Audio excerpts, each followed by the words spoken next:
And hi, ladies and gentlemen, my name is John Breakdown, and welcome to the John Breakdown Cooking Channel with Seraph. Seraph's currently feeding our son.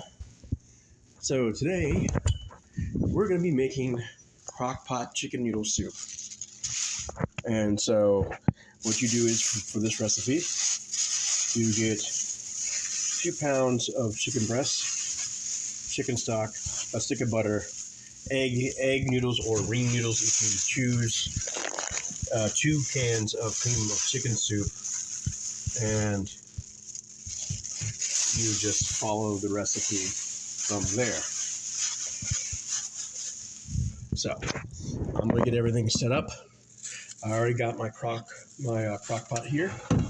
It's right here, and me and Steph personally, we like Purdue Farms. So I'm just going to get everything set up here. And I don't really need a cutting board for that yet. So, and so for this recipe,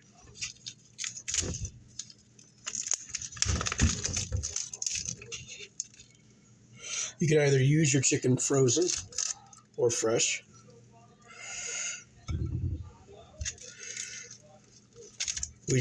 We chose fresh.